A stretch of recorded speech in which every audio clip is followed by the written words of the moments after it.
소주 한 잔 걸치고 배고플 때 저기 찾는 음식이 또 오뎅이고 또 싸고 뭐 어디를 가더라도 지금 뭐 약간 쌀쌀할 때 되면 오뎅 포장마차가 많지 않습니까? 네, 입에 딱 맞는 것 같아요, 저는. 그리고 항상 먹어와서 그런지 편하고 먹어도 어렸을 때부터 쭉 먹어와서 좋아요. 당연히 먹고 싶죠. 특히 요즘 같을 때 추울 때는 뭐 따뜻한 국물하고 그렇게 많이 먹고 싶죠. 우리가 어릴 때 엄마가 반찬 하려고 사오면 반찬 하기 전에 우리가 몰래 한 개씩 다 먹던 추억이 있잖아요. 그러니까 그런 추억을 느끼는 것 같아서 오뎅만 먹는 게 아니라 추억도 같이 먹는.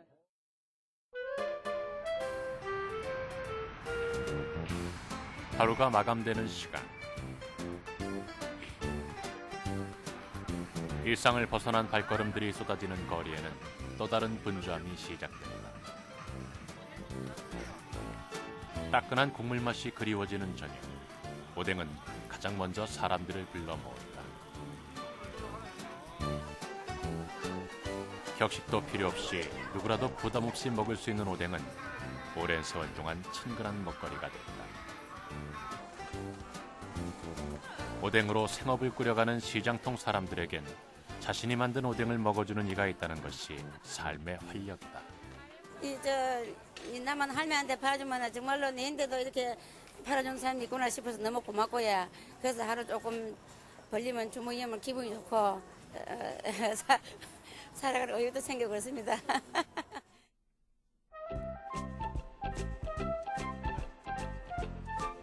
오래된 술집과 음식점으로 유명한 부산의 한 골목. 이곳에 50년이 넘는 역사를 가진 오뎅집이 있다. 저녁이 무르익고 거나한 시기에 사람들이 몰려와 삼삼오오 자리를 잡는다. 특히 이 집의 오뎅은 일본의 전통 오뎅과 거의 유사하다. 어묵을 비롯해 곤약, 수지라고 불리는 소의 연골 부위 등을 넣고 국물을 끓여 쟁반에 담아낸다. 이 집은 일제시대부터 시작해 6.25 한국전쟁을 거쳐 지금까지 오뎅 맛을 우려내고 있다. 그 오랜 세월만큼 많은 단골이 끊이지 않고 찾는다. 글 쓰는 분들이라든지 그다음에 어떤 그 연극하시는 분이라든지 어떠한 분들이라도 이 오뎅 하나 갖고 그 당시 때는 그 겨울에 진짜 눈을 툴툴 틀면서 들어와서 이 수지, 오뎅 이거 하고 따끈한 정종이 있습니다. 그 정종을 한 잔 촥 했을 때 속에서 짜르르 넘어가는 게 그게 찌개 뽑히는 찌개. 우리 부산 쪽의 그 어묵은 맛이 틀린 것 같아요. 일본이 조금 이렇게 깔끔하고 뭐 이렇게 달콤하다면은 우리는 뭐랄까요, 저희 텁텁하면서도 생선 냄새가 물씬 풍기는 달콤하지 않은 그런 짙은 맛이 있는 것 같아요. 서울 대학로의 한 거리. 부산 지역뿐만 아니라 서울에서도 오뎅은 길거리 음식으로 큰 역할을 한다. 식사 전 출출함을 이기는 요긴한 먹거리로 즐겨 찾는 것도 오뎅이다. 18년째 영업 중인 이곳은 대학로에서도 부산 오뎅으로 유명한 맛집이다. 발 디딜 틈 없이 모여 앉은 사람들과 따끈한 국물의 기운으로 가게는 24시간 훈훈하다. 연예인들의 자취와 함께 명물이 된 이 집의 유명세는 바로 부산 오뎅 덕이다.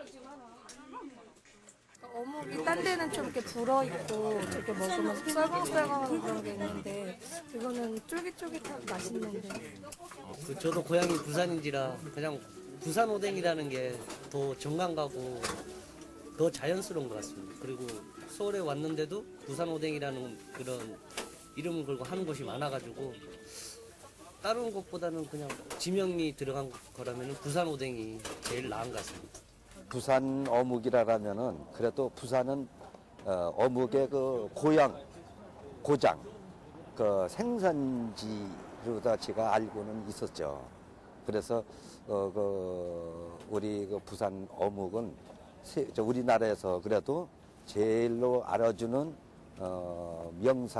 명품. 서울 지역은 오히려 부산에서보다 부산 오뎅에 대한 명성이 높다. 15년 전 서울 사당동에서 처음으로 부산 오뎅 이름을 내건 이 집은 한 번 우려냈던 국물에다 다시 국물을 첨가하는 방법으로 깊은 맛을 내고 있다. 비록 고향은 부산이 아니지만 생계를 책임져준 부산 오뎅의 명성 덕에 부산에 대한 고마움까지 생겼다고 한다. 그래 부산이라는 저 가보지도 않았다 그랬잖아요. 근데 부산 오뎅이 지금 가족을 살리고 진짜 고마운 게 우리 부산이에요 지금. 그 생각을 안 했더라면 우리가 어떻게 지금 살았나 싶은 생각이 들어가는 게 진짜 아찔해. 그 당시 총 재산이 오뎅 가게 차릴 때 6,500만 원밖에 없었어요. 그래 그거 가지고 시작을 해가지고 그래도 지금 애들하고 저희하고 또 우리 저희 노후 대책까지 해놨으니까 대단한 거죠 뭐 부산 오뎅이. 부산 오뎅의 인기는 비단 거리에서뿐만이 아니다. 일반 시민들이 음식 재료로 어묵을 고를 때 수많은 진열 제품 가운데 선택에 큰 영향을 주는 것은 부산이 들어간 상표다. 대기업에서 생산한 어묵 제품과 부산 지역에서 생산된 제품들이 서로 섞여 있지만 판매 비율이 높은 것은 모두 부산 어묵이 붙은 제품이다. 부산이란 이름이 가진 경쟁력이다. 부산자 안 들어가 있으면 일단 안 집으시고 이렇게 부산 어묵 이렇게 써 있는 거를 집으시면서 부산 어묵이다, 부산 어묵이 맛있어 이러면서 부산 어묵 써 있는 거를 가지고 가세요. 이처럼 타 지역 사람들에게 부산의 인지도를 높이고 최고라고 자부할 수 있는 것이 부산 오뎅의 명성인 것이다. 대구시에서 가장 번화가인 동성로. 즐비한 포장마차들 사이로 사람들이 절대 지나치지 못한다는 명물 먹거리가 바로 매운 양념 오뎅이다. 얼큰한 양념이 더해져 대구 지역만의 특징을 부각시켰는데 그 맛을 결정짓는 것도 역시 부산 오뎅이다.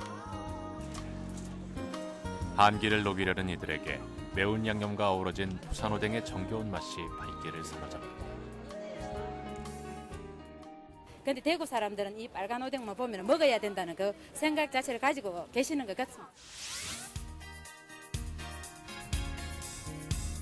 타지에서 보다 각광을 받고 있는 부산 오뎅. 그렇다면 부산 지역에서는 어떤 가치와 평가를 받고 있을까? 바다가 가까이 있어 오뎅은 그만큼 손쉽게 구해 먹을 수 있었기 때문에 부산에선 오히려 부산 오뎅의 존재를 간과하고 있었는지도 모른다. 부평시장은 부산 지역에서도 부산 오뎅 1번가다.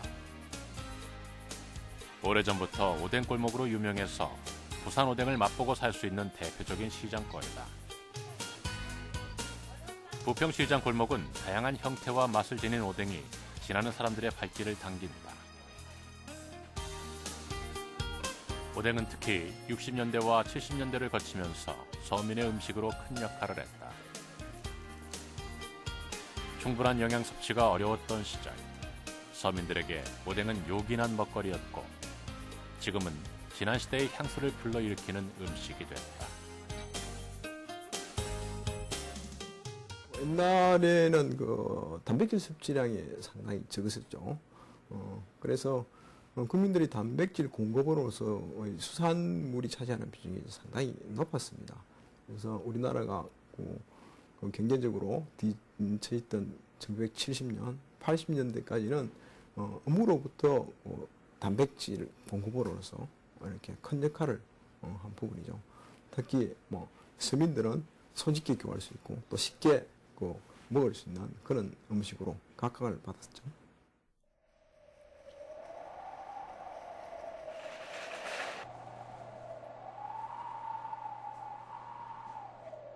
부전시장이 들어서 있는 골목 어귀.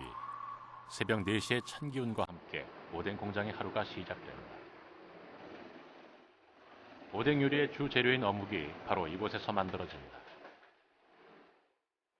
어묵은 당일 만들어져 당일 시장으로 팔려나가기 때문에 신선한 제품 생산을 위해선 이른 새벽부터 일과가 시작될 수밖에. 어묵을 만들기 위해 처음 하는 일은 반죽과 원료를 배합하는 과정이다. 부산 어묵은 생선살의 비율이 약 70%, 밀가루가 약 25%, 그 외 나머지 재료가 차지한다. 다른 지역에서 생산되는 어묵은 생선살의 비율이 약 50% 정도인 점을 감안해 볼 때 부산 어묵이 더 좋은 맛을 내는 것은 당연하다.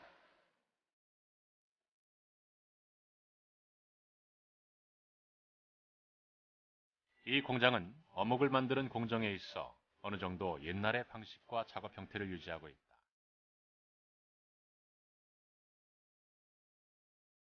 원료 배합이 끝나면 수작업으로 여러 가지 어묵 모양의 성형이 이루어진다.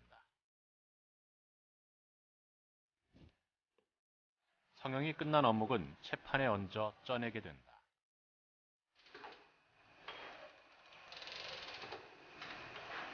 이 시장 골목의 어묵 공장들은 나름의 역사와 전통만큼 숙련된 기술과 노하우를 가지고 있다.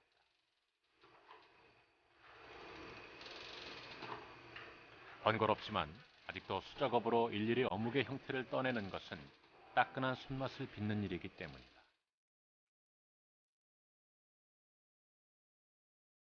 성형이 된 어묵 재료는 찜기에서 쪄내고 이것을 다시 튀기거나 굽기도 한다.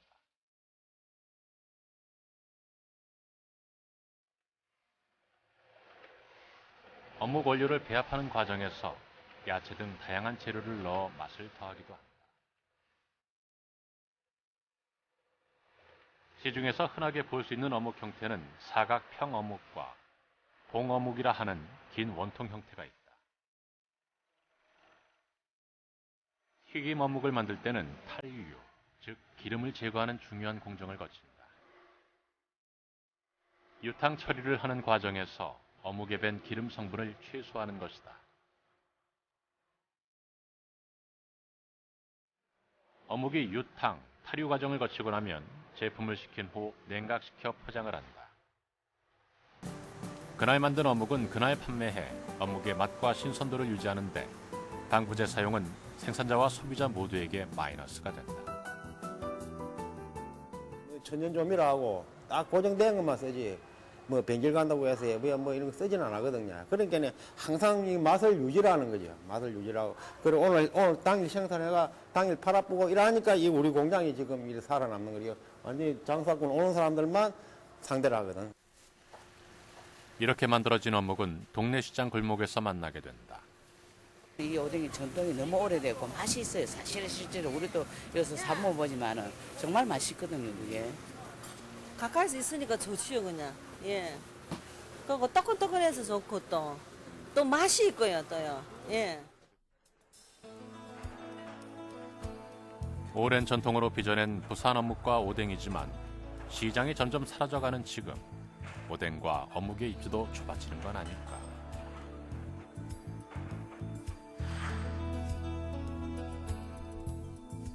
그렇다면 유독 부산 지역에 어묵 공장이 많이 생기고 오뎅이 유명하게 된 이유는 무엇일까? 바다가 인접한 입지 조건 외에도 개항기 역사와 맞물려 오뎅은 부산에 자리 잡았다. 이 어묵이, 이 오뎅이 들어오기는 1876년 그러니까 부산이 개항이 되고 그 개항이 일본 거류지 지금에 말하는 주항동과 동학도입니다. 그 자리에 일본 거류민이 있었는데 거류민들이 그 참말로 참으로 말하자면 간식으로 많이 먹었죠.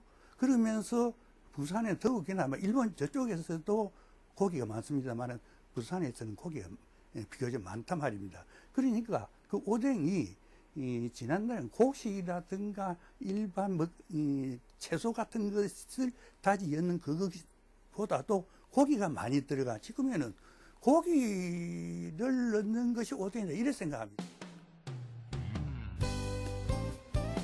부산 오뎅의 역사는 일제시대 때 중심지이자 가장 번화했던 거리에서부터 시작됐다.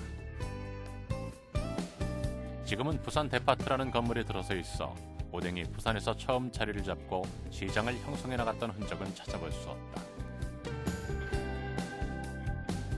기억 속에서 남아 부산 오뎅의 역사를 되짚어줄 일을 만났다. 외정 때 일본 사람들이 그 어묵을 하다가 그 일본 사람한테 성계를 받은 박동우이라는 분이 이곳에서 아마 부산 원조로서 한국 사람으로서는 처음으로 아마 시발한 곳이 아마 이곳인가 싶습니다. 당시 만들었던 어묵의 원료는 어디에서 구입했을까?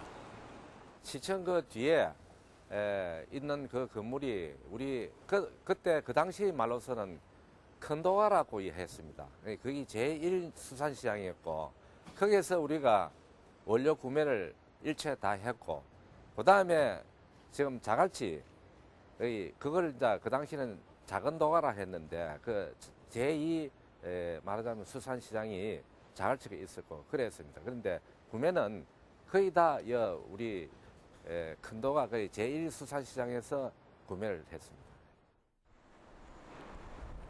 옛 부산시청 이전의 터가 부산 오뎅의 역사를 일군 자리였던 것이다.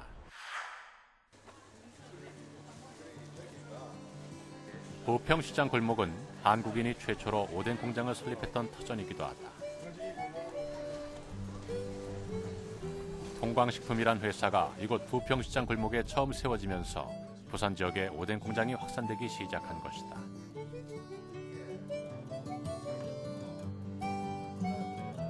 지금은 두 개의 담 사이로 옛 공장의 모습을 가늠해 볼 수 있는 정도다.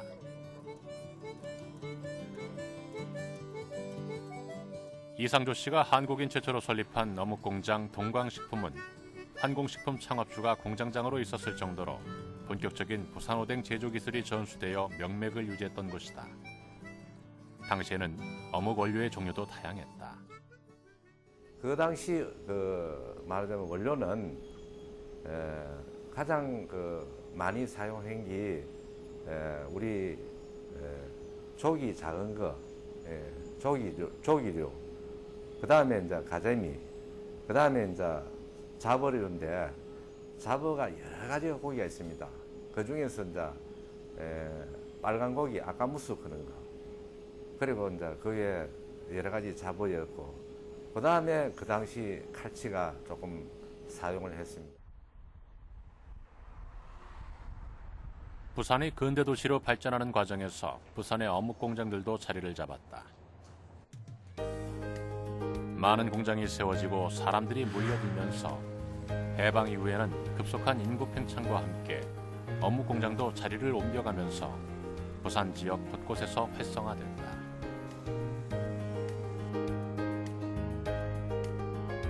시장과 부산의 도심 이동에 따라 부산의 어묵 생산도 같이 하게 된 것인데 현재까지 한자리에서 공장을 운영하는 곳도 남아있다.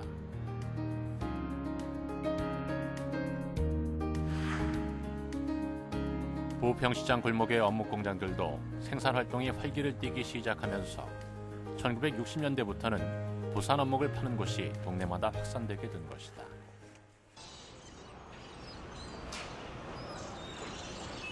(60년을) 이어온 부산 오뎅의 명성은 무엇보다 바다와 인접한 지역적 특성과 무관하지 않다.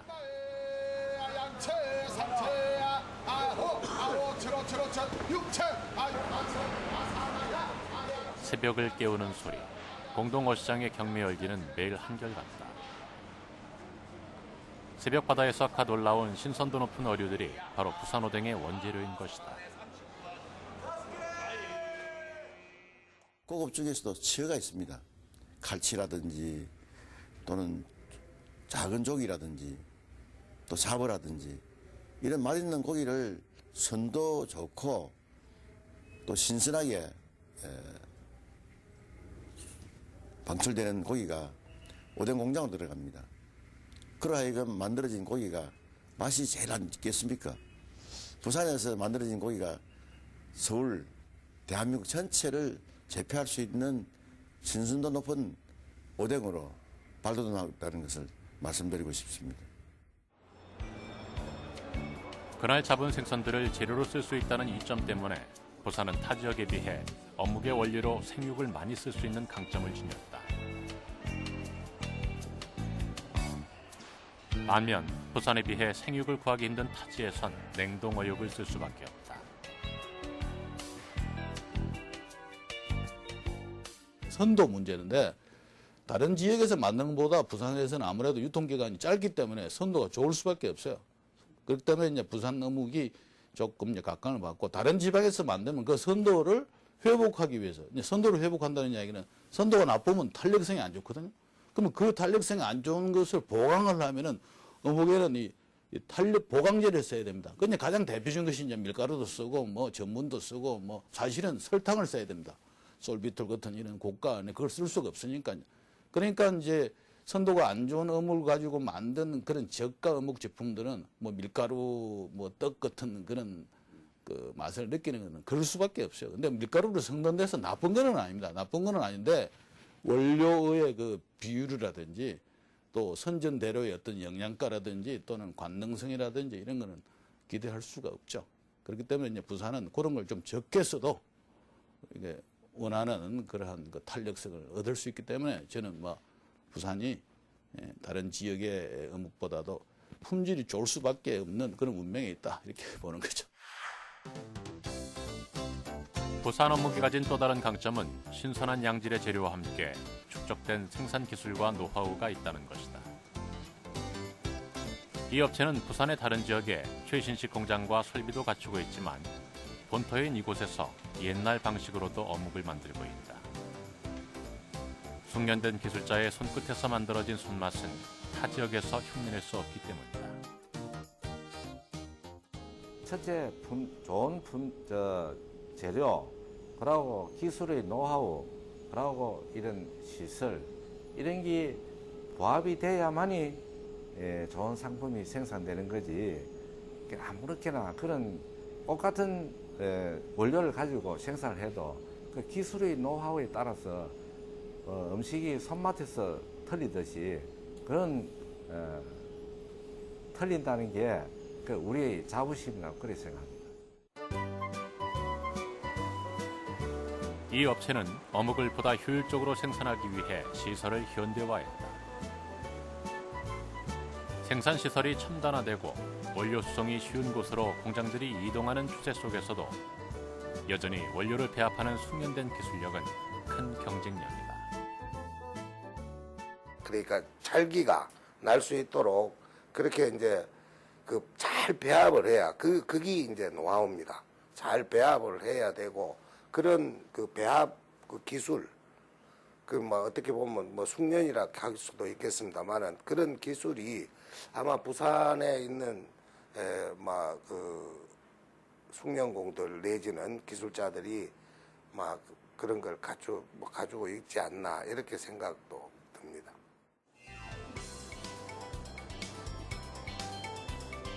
오랜 시간 친숙하게 우리 곁에 있어온 오뎅. 그럼에도 불구하고 오뎅과 어묵의 차이는 혼재되어 쓰이고 있다. 어묵은 내가 20대 넘어서 배운 말이고요. 내가 어렸을 때부터 쓰던 말은 오뎅이거든요. 그러니까 그때는 그것도 어차피 가르쳐 준 거거든요. 오뎅이란 말을 가르쳐 준 거기 때문에 지금까지 쓰고 있으니 아무래도 그게 더 가까이 가겠죠. 쉬운 말로 초등학교와 국민학교의 차이죠. 오뎅이 좀 더 정겹죠. 어묵은 조금 좀 고급스러운 좀 느낌 좀 나고 오뎅은 좀 서민적인 냄새가 좀 나니까 오뎅이 제가 알기로는 뭐 외래어라고 제가 알고 있고 일본어라고 알고 있는데 친숙하기는 좀 오뎅이 더 친숙한 것 같아요. 우리나라의 서민 음식으로 깊게 뿌리내린 오뎅의 종주국은 일본이다. 그러나 오뎅이 남의 나라 음식이라는 거부감이 이미 사라진 반면 어묵과 오뎅이라는 의미는 모호하게 쓰인다. 오뎅이란 것은 오뎅 안에는 여러 가지가 들어갑니다. 여러 가지가 들어갈 수 있습니다. 지금 우리 집에 매도 12종 되는데 그럼 일본 같은 경우에서도 보면 문어도 있고 안 들어가는 게 없습니다. 꼭 어묵만 들어가는 게 아니고 오뎅은. 오뎅 안에는 어묵도 있고 문어도 있고 계란도 있고 메추리알도 있고 곤약이라는 것도 있고 또 대나무 죽순도 있고 별게 다 있습니다. 그걸 합쳐서 어우러진 국물을 어우러진 그 자체를 오뎅이라 합니다. 어묵은 어묵입니다. 어묵은 오뎅의 주 재료다. 어묵이 오뎅의 국물 맛을 내는데 큰 역할을 하기 때문에 국물 맛을 중시한 우리나라에서는 어묵을 오뎅의 주 재료로 이용하게 되었던 것이다. 그러므로 일본의 오뎅을 어묵으로 부르는 것은 요리를 재료로 해석하는 격이 되기 때문에 바른 사용이 아니다. 사실 이 오뎅은 일본에서 유래된 그런 수산 가공 제품인데 일본 문헌상에 보면 한 1500년 전부터 이런 유사한 원시 형태의 오뎅이 있었다고 그럽니다. 근데 원래 이름은 일본식 이름은 가마부코입니다. 네, 가마부코인데 이것이 이제 그 전 세계적인 어떤 공식적인 식품 이름으로는 가마복고로 등록이 되어 있습니다. 그렇기 때문에 과학적인 이름도 우리가 일본 이름이기는 하지만은 가마복고로 해야 되는 것이 옳은 이야기고, 오뎅이라는 이름은 이 자리에서 정확하게 말씀을 드리면 가마복고를 이용한 요리 이름입니다. 그러니까 국물이 있고 다른 채소도 좀 들어가 있고 잘 앓는 달걀도 삶은 게 들어가 있고 이런 국물 음식. 그러니까 우리나라 이름으로 굳이 옮기다면 어묵 쟁반 요리다 할까 그렇게 해야 그게 이제 오뎅이라는 말이죠.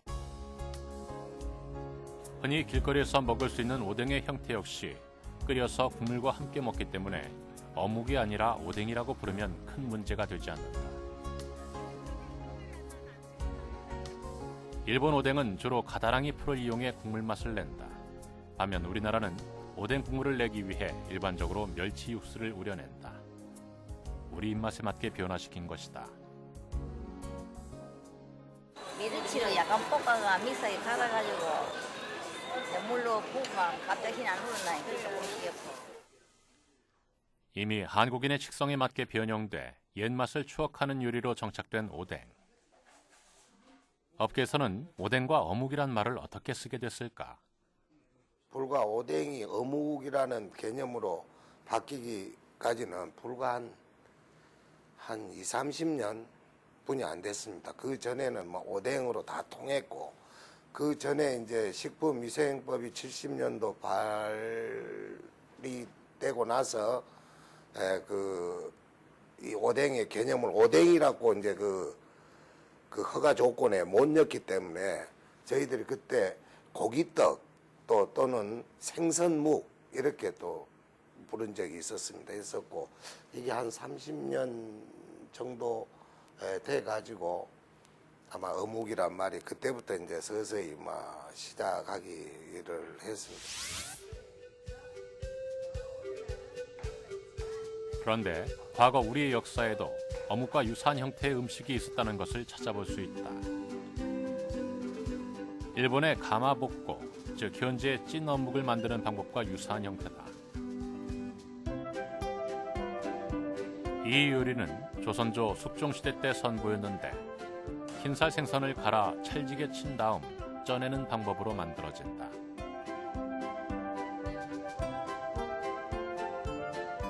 숙종 때 출간된 진연의궤에서는 이 요리를 생선묵편으로 표현하고 있다.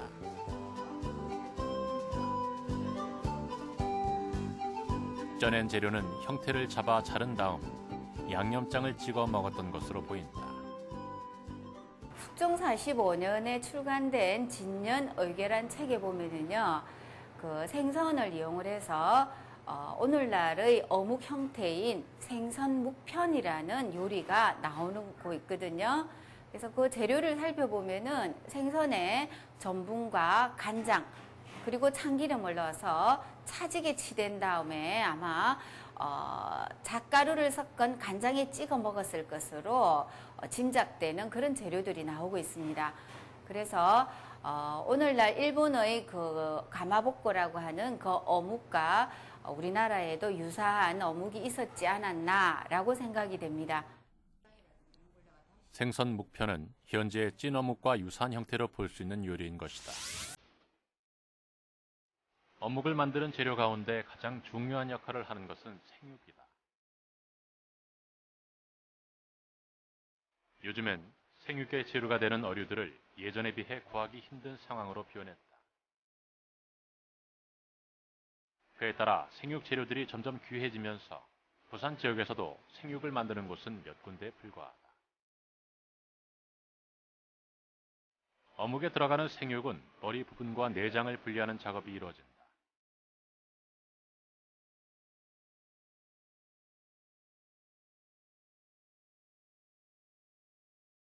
부위별로 선별 작업이 끝나면 분리된 생선의 몸통을 깨끗이 씻는다.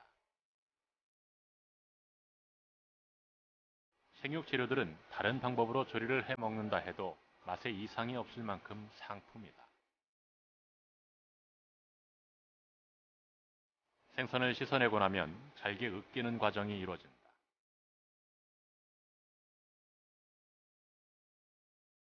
타 지역에 비해 생육의 함량 비율이 높은 것은 부산 어묵의 경쟁력이다. 각 어묵 제조업체에서 직접 생육을 만들었던 6, 70년대는 공장 내부가 위생적이지 않기도 했지만 현재는 철저한 관리로 보다 깨끗한 생산 환경을 유지하고 있다. 생육은 숙성시키는 단계를 거친 후 어묵 원료로 이용하게 된다.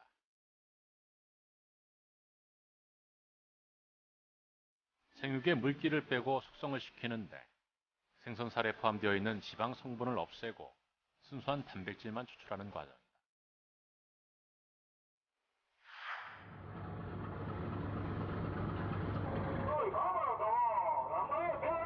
생육의 높은 비율은 부산 어묵의 맛을 높이고 부산 어묵만의 특징을 부각시키는 부분 중 하나다.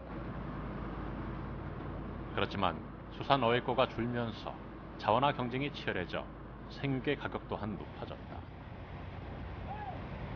때문에 고가의 생육을 대체할 재료의 확보가 부산 어묵, 나아가서는 부산 오뎅의 미래까지 좌우할 수 있는 상황이다. 그렇다면 어묵의 생육을 대체할 수 있는 재료는 무엇일까? 그 대체원은 수리미로 불리는 냉동 연육이다. 냉동 연육은 단백질만을 농축한 후 다시 냉동한 제품으로 수산식품의 가공을 위한 중간 소재로 사용하고 있다.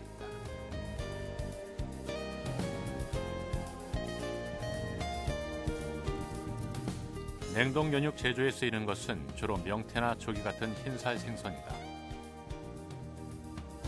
명태 연육은 주로 미국을 통해 수입에 의존해 왔는데 최근 고율의 관세를 적용하는 등 수입량에도 영향을 주고 있다. 미국에서도 지금 쿼터를 갖다 줄인다 그러거든요. 지금 한 20%, 30% 가량이 계속 조금씩 줄어왔었습니다. 그리고 그거로 인한 이제 원료가 아무래도 좀 많이 부족하고 그 대체 원료를 갖다 각 나라들에서 구하기에 혈안이 돼 있다 보니까 아무래도 좀 원료 구하기는 좀 많이 좀 힘들어져 있는 상황인데. 생육을 대체할 냉동 연육은 현재 어묵 원료 수급에서 큰 비중을 차지하지만 수입원을 확보하기도 어려운 상황에 처한 것이다. 때문에 더욱 다양한 종류의 냉동 연육 개발도 부산 어묵의 팔로 활성화에 있어 중요한 사안이다. 안정적으로 우선 수입원을 좀 확보를 해야 되겠다는 게 첫 번째가 되겠고요. 또 이제 근본적으로는 이 냉동 연육을 국내에서도 어떤 그 대체할 수 있는, 그러니까 명태에 대체해서 생산해낼 수 있는 그런 자원. 지금 부산 같은 경우에 보면은 제가 지금 알고 있기로는 그 원료로서 오징어를 지금 활용을 해서 연구 개발을 했고 또 그걸 시제품으로까지 내놓고 있다고 지금 듣고 있습니다. 그래서 저희들은 앞으로 그런 그 연육을 대체할 수 있는 품목을 개발할 경우에 그런 분야에 대한 지원을 좀 강화를 하고 해서 좀 새로운 대체할 수 있는 자원들이 계속 활용이 될 수 있도록 그런 노력들을 지금 기울일 생각을 갖고 있습니다. 시정을 해야 돼요. 개선 조치를 해야 되는 거예요. 우주인들의 식량은 더 안전하게 만들어야 되겠죠. 그래서 나사에서는 되지 않는 위험. 그것 부산 지역 어묵 제조업체들에게 최근 또 하나의 중점 과제로 대두된 문제가 햇섭, 식품 위해 요소 중점 관리 기준이다. 햇섭이란 식품의 원료에서부터 제조, 가공, 유통에 이르는 모든 과정에서 인체에 유해한 요소를 중점 관리하는 위생관리 시스템이다. 이 관리 지침에 따라 어묵류 생산업체도 햇섭 의무 적용 업소가 됐는데 연 매출액과 종업원 수에 따라 단계별로 2012년까지 적용될 예정입니다. 물론 자금도 많이 들고 시설 투자도 하셔야 되고 정보도 많이 아셔야 되지만 2012년까지 이런 햇섭을 받을 수 없는 업체는 이제 다른 업을 하시든지 바꾸셔야 되죠. 사실은 이제 우리나라 국민들이 많이 소비하는 식품들이 주로 이제 위주로 처음 검토가 되었습니다. 그래서 그 중에 이제 하나가 어묵이었었고, 또 특히 이제 어묵은 그 청소년을 비롯한 그 우리나라 국민들이 좋아하는 그 편하게 좋아할 수 있는 뭐 오뎅, 김밥, 그 다음에 순대라고 하는 그런 그 주류를 이루는 식품 중에 한 재료이다 보니까 특히 이제 이 어묵에 대해서 더 신경을 많이 썼던 것 같습니다. 그래서 첫 번째 이유는 다소비 식품이라고 하는 부분이 있고요. 두 번째는 이제 이 어묵 자체가 이제 만드는 재료가 생선, 살로 이루어져 있기 때문에 수산물은 사실은 그 신선도가 상당히 중요하고 그걸 관리하는 측면이 아주 중요한 부분이 있습니다. 부산에서 햇섭을 처음으로 적용한 어묵 공장을 찾았다. 유해 요소를 중점 관리하는 햇섭은 소비자들에게 보다 안전한 먹거리를 제공한다는 긍정적인 측면이 있다.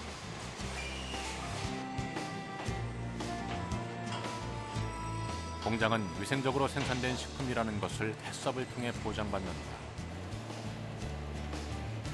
2006년 식품의약품안전청으로부터 햇섭 적용업소 지정을 받은 이 공장은 원하는 곳이 있으면 공장 견학도 가능하다.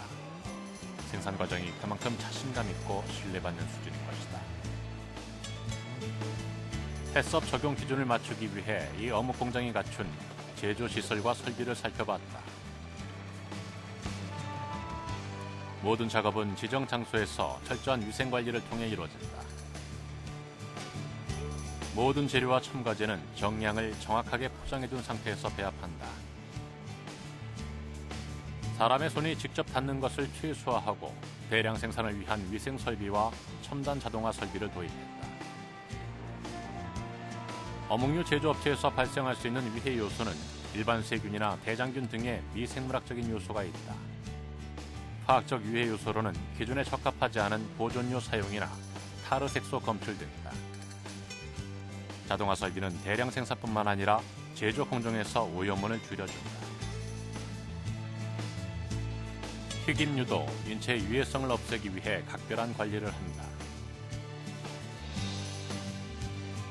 공기에 노출된 상태로 계속 가열했을 경우 나타날 수 있는 산패 현상을 줄이기 위해 튀김 온도를 일정하게 유지하고 정기적으로 엄격하게 기름을 교체한다.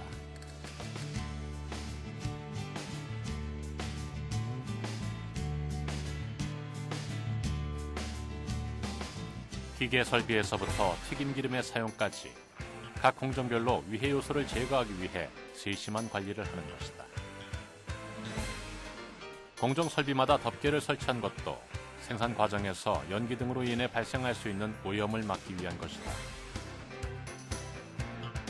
이런 설비 등으로 인해 공장 천정 내부는 기름 찌꺼기 하나 없는 상태다.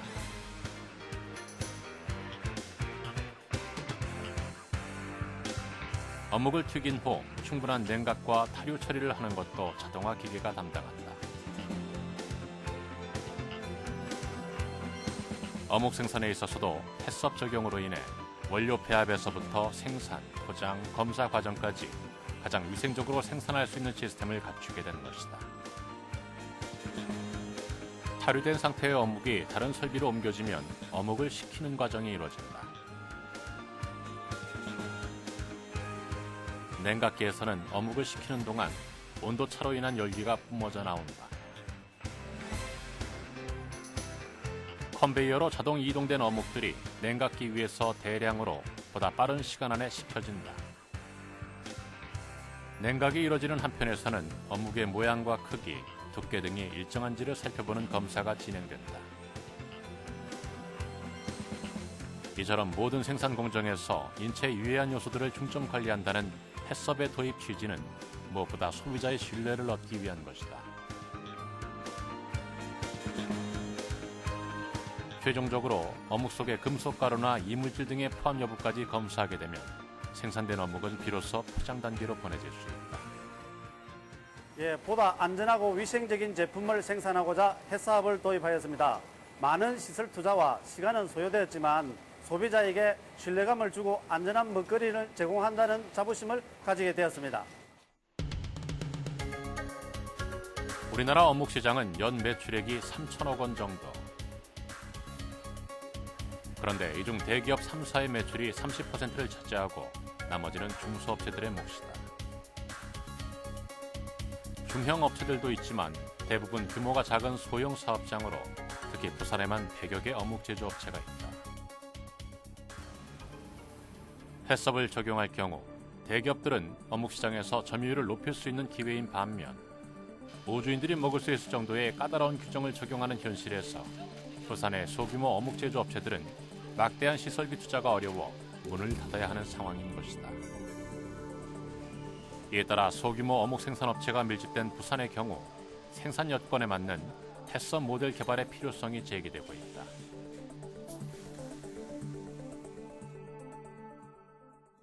현행 시설 및 관리 기준을 전반적으로 다소 완화해주는 것이 필요하겠다 하는 생각입니다.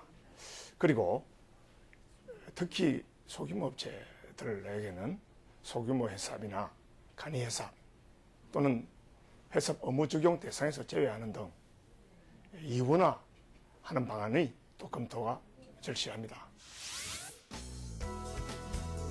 부산 어묵의 또 하나의 위기는 어디서나 부산을 상표로 쓸 수 있다는 것이다. 부산에서 만들어진 어묵이 아니더라도 부산 오뎅의 명성으로 인해 타 지역에서 그만큼의 상표 효과를 얻는 것이다. 이 때문에 부산 지역 업체에서 제조된 어묵과 타 지역 업체에서 제조된 어묵을 구분하고 차별화시키기 위해 부산 지역 고유 상표가 어묵 제품에 등록된다. 타 지역의 어묵과 구분하고 부산 어묵의 명성과 품질은 유지하기 위한 것이었다. 지금 부산 어묵이라는 이름을 가지고 뭐 전국적으로 상당히 좀 그 인기를 얻고 있다는 데 대해서는 상당히 긍정적으로 생각합니다. 하지만 좀 내실을 뜯어보면은 문제가 없는 것도 아닙니다. 뭔가 하면 실제로 부산 어묵의 한 80%가 길거리인 포장마차에서 소비된다는 것입니다. 그 말은 무슨 말인가 하면 싸게 유통되어야만 사 먹는다는 것입니다. 이렇게 이 저가로 일단 나가게 되면은 우선에는 잘 사 먹지만 결국 수명은 오래 가지 못하는 것입니다. 참 어렵게 이 부산 어묵이라는 이름이 굉장히 우리나라에서 좀 인정을 받고 있는데 이 차제에 뭐 우리 학계라든지 아니면 시청에서라도 시에서도 좀 이 관심을 가지고 이 좀 고급화 전략이랄까 그런 쪽에 관심을 좀 가져야 된다고 생각합니다. 특별히 이 어묵에 관해서 좀 다양한 요리를 좀 개발하고 어묵을 조금 더 고급화시키는 이런 쪽에 기업체나 시가 좀 관심을 가지고 좀 투자를 해야 되지 않나 그렇게 생각을 합니다.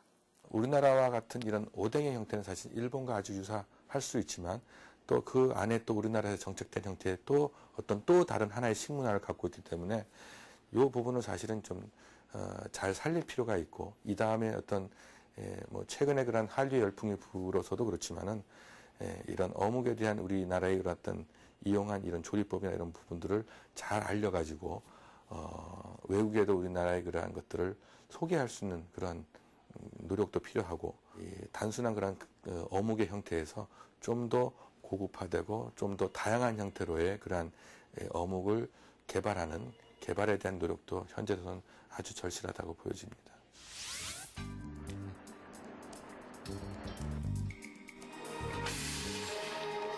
지난해 11월에 열린 부산국제수산무역엑스포.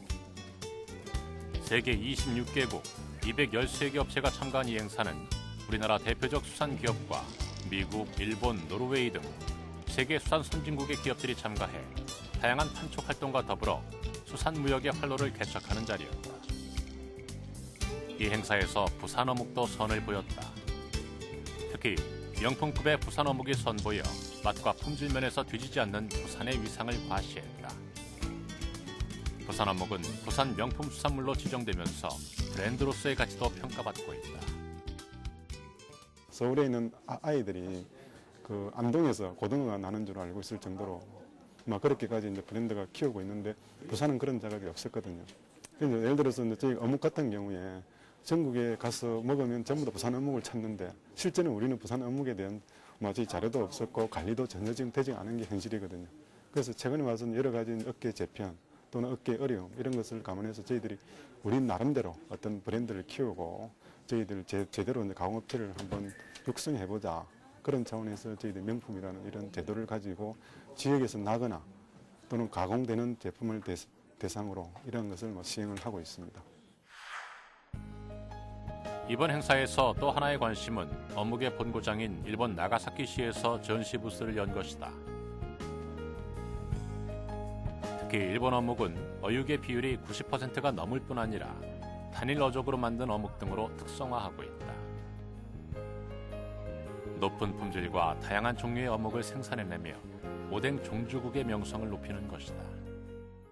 일본은 자체적으로 원료를 가지고 독특한 점포에 따라서 맛을 개발해가지고 판매를 하는 그런 쪽으로 많이 하고 있습니다만 우리는 일률적인 원료를 가지고 일률적인 제품을 판매를 하는 그런 쪽으로 이렇게 형성이 되어 있죠. 따라서 우리 부산 어묵을 좀 더 발전시키기 위해서는 일본을 어느 정도 모방을 해야 되지 않을까라는 생각을 합니다만 그게 점포에 따라서 독특한 맛을 가지고 또 부산 어묵의 독특한 맛을 가질 수 있는 그런 쪽으로 개발을 하고 또 기능성을 부여하는 쪽으로 개발하고 이런 쪽으로 해야만 지금까지 명성을 갖고 있는 부산 어묵의 명성이 유지되지 않을까라는 그런 생각을 합니다.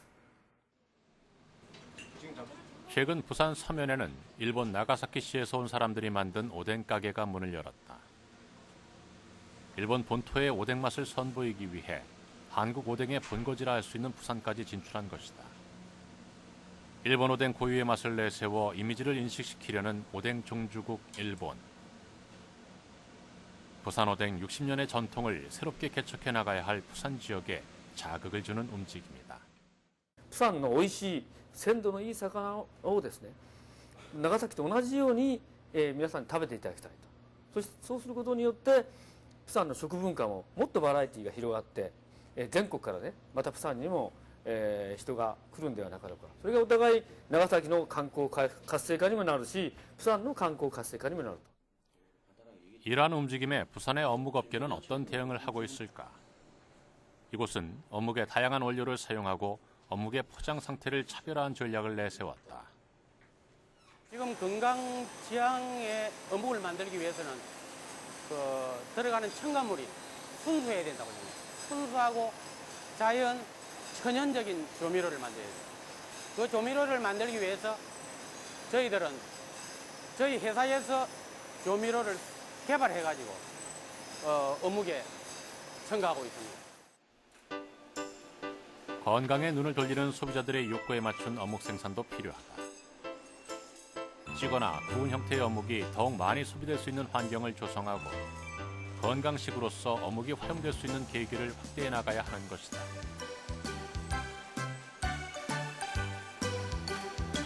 튀긴 어묵에 비해 찐 어묵과 구운 어묵은 영양 성분의 파괴도 적어 완전 식품에 가까운 양질의 식품으로 각광받을 수 있다.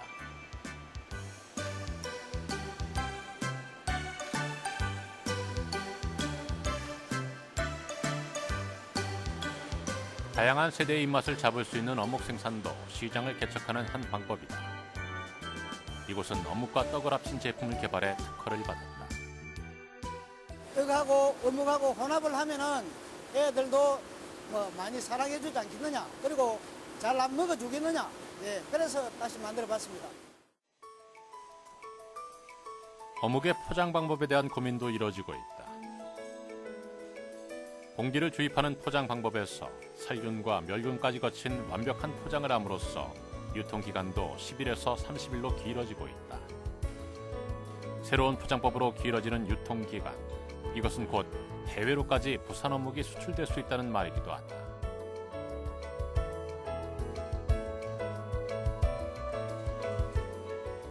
배송과 유통 체계에 대한 개선안도 이뤄지고 있다. 부산 어묵은 현재 70~80%가 길거리에서 팔리고 있다.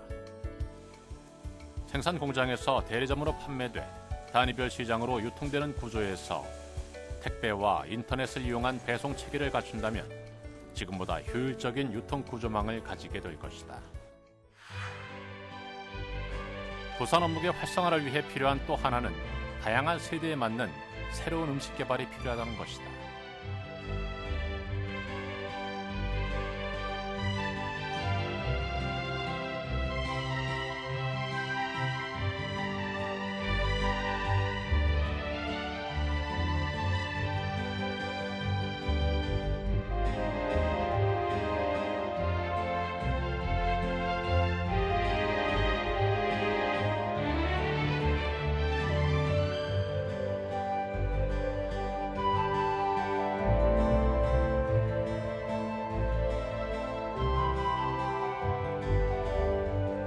다양한 요리법 개발과 보급 역시 어묵 소비를 확대시킬 수 있는 하나의 방안일 것이다.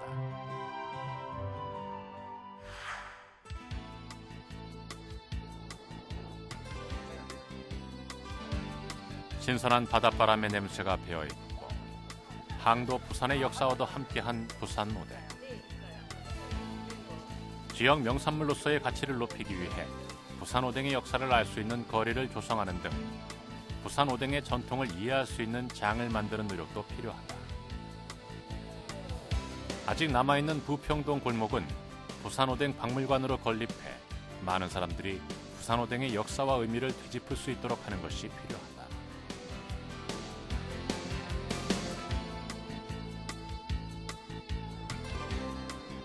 부산의 관광 명소들과 연계해 부산 오뎅을 실제로 소비하게 하는 정책도 필요하다.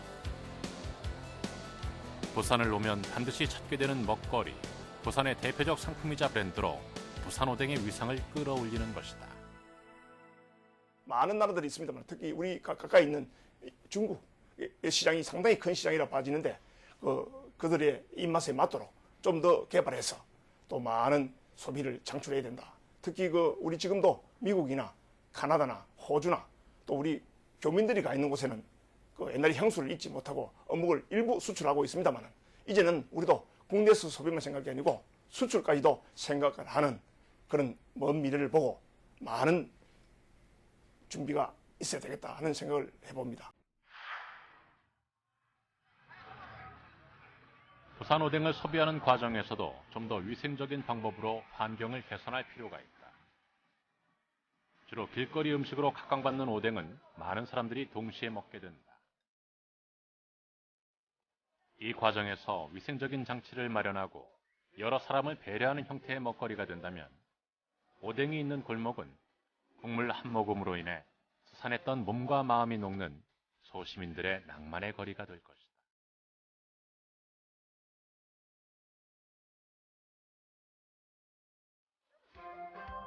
부산이란 이름이 아니면 아예 그 맛의 의미가 사라지는 부산 오뎅. 60년 부산 오뎅의 명성은 전통을 이어온 많은 사람들의 손끝에서 빚어진 것이다.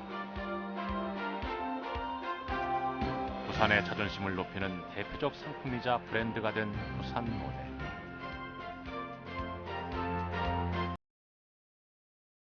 전통에 새로움과 변화를 더해 더 깊은 맛을 우려낼 차례다.